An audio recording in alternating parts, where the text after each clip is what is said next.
Islamabad talks के round 2 से पहले क्या अमेरिका धोखा देने जा रहा है? एक इंतहाई अहम तरीन डेवलपमेंट सामने आई है और इस सब के अंदर ईरान ने पाकिस्तान से हंगामी राब्ता करके पाकिस्तान को भी आगाह कर दिया है।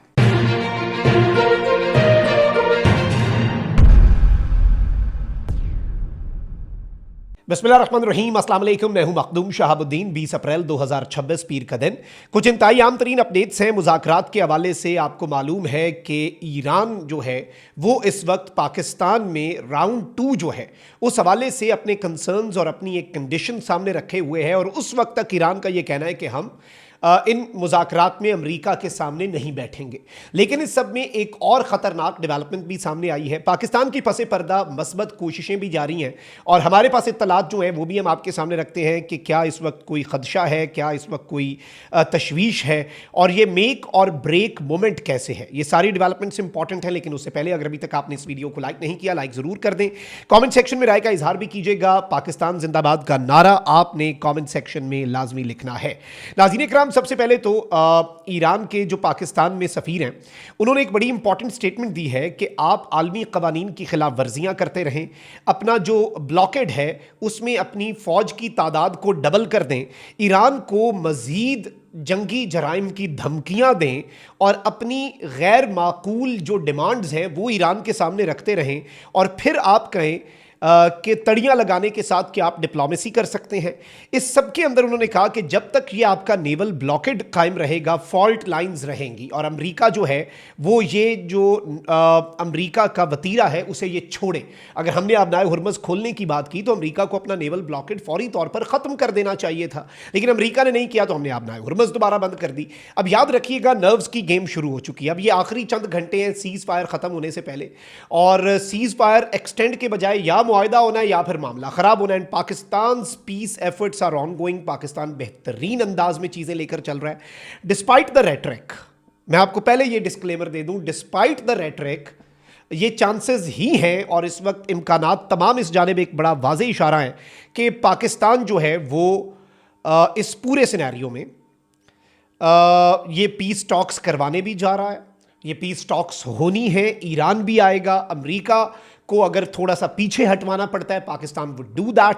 लेकिन अब यहां पर ट्रंप जो है उसने एक और धमकी दे दी है और ट्रंप ने कहा है कि ईरान के पास अमन मुआहदे पर रजामंदी के लिए यह आखिरी मौका है और अगर ईरान ने मुआहदा ना किया तो पूरा मुल्क तबाह कर दिया जाएगा और वो किया जाएगा जो 47 साल में किसी अमरीकी सदर ने ईरान के साथ नहीं किया।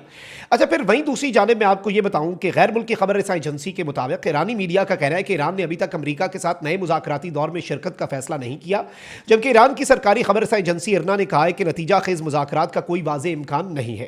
ईरान की फारिस और तस्नीम खबरसां एजेंसियों ने बाखबर ज़राए के हवाले से रिपोर्ट किया कि ईरान ने अभी यह तय नहीं किया कि वो मुज़ाकरात में शरीक होगा या नहीं, जबकि मजमूई माहौल को ज्यादा मस्बत करार नहीं दिया जा सकता। फारिस के मुताबिक एक जरिए ने कहा कि ईरानी बंदरगाहों पर अमरीकी नाकाबंदी का खात्मा मुज़ाकरात के लिए अब पेशगी शर्त है। इरना ने अमरीका पर हद से ज्यादा गैर माकूल और गैर हकीकी मुतालबात, बार बार मौक़िफ़ तब्दील करने, मुसलसल तजादात और नाम निहाद बहरी नाकाबंदी जारी रखने का इल्ज़ाम आयद किया है और कहा कि इन हालात में नतीजा खेज मुज़ाकरात का कोई वाज़ेह इम्कान तो मौजूद नहीं है। अच्छा, वहीं दूसरी जानिब एक और डेवलपमेंट ये हुई है कि ईरानी फ़ौज ने ये ऐलान किया है कि आबनाए हुर्मुज़ से बगैर इजाज़त गुजरने की कोशिश करने वाले 2 ऑयल टैंकर्स को घेर कर वापस भेज दिया गया है और इसमें 2 मुल्क हैं, अंगोला और बोत्सवाना, इनके झंडे तले चलने वाले ये दोनों टैंकर्स इस अहम आबी गुजरगाह से गुजरने की कोशिश कर रहे थे, इन्हें रोक दिया गया। वहीं दूसरी जानिब एक तरफ तो ईरान ये बात कर रहा है कि हम अभी इन मुज़ाकरात में शिरकत का फैसला नहीं कर रहे। मेरी इत्तलात ये है कि ईरानी वफ़द जो है वो पाकिस्तान आएगा और अमेरिका के आगे बैठना तो जाहिर बात है ईरान की ये राइट है कि वो कहें कि ये प्री कंडीशन है ये नहीं, लेकिन ऑब्वियसली पाकिस्तान आने का फैसला तो है। मुज़ाकरात में वो आगे बैठते हैं ये नहीं, ये अब ज़रा उन्हें प्रेशर बिल्ड करने दें थोड़ा सा अमेरिका पे, ताकि ज़रा अमेरिका भी ये नेवल ब्लॉकेड ख़त्म करे। अलबत्ता अमरीकी मीडिया के मुताबिक भी ईरानी मुज़ाकराती टीम मंगल को मुज़ाकरात के लिए पाकिस्तान पहुँचेगी और मुज़ाकराती टीम पहले मरहले में शामिल अरकान पर ही मुश्तमिल होगी। अच्छा, JD वैंस के हवाले से भी एक आप कह लें कि ज़रा मुतज़ाद दावे सामने आ रहे थे, लेकिन अब ये लग रहा है कि JD Vance will be in Pakistan. लेकिन इंपॉर्टेंट चीज़ ये है कि अगर ट्रंप को आना पड़ा मुआहदा साइन करने के लिए तो फिर JD वैंस को शायद जाना पड़े और वो शायद उसे फौरी तौर पर एयरफोर्स 2 जो है वो यूरोप ले जाए, फिर एयरफोर्स 1 आए, क्योंकि यूजली फॉरेन सॉइल के ऊपर आम हालात में यूएस प्रेसिडेंट और वाइस प्रेसिडेंट एक मौके पर मौजूद नहीं होते। अमेरिका के अपने डायनामिक्स हैं, सिक्योरिटी कंसर्न्स और बाकी चीज़ें हैं। लेकिन वहीं दूसरी जानिब व्हाइट हाउस ओहदेदार ने कहा है कि जेडी वैंस जाएंगे। ट्रंप ने कहा है कि सिक्योरिटी की वजह से नहीं जाएंगे, लेकिन इससे पहले भी ट्रंप ने कहा था कि सिक्योरिटी की वजह से शायद जेडी वैंस ना जाए। ये एक तरीका भी हो सकता है ज़रा एक कन्फ्यूजन रखने का, ताकि सेफ्टी को जेपरडाइज ना किया जा सके। अच्छा, वहीं दूसरी जानिब मैं आपको ये बता दूं कि 2-3 बड़ी ख़तरनाक चीज़ें हैं।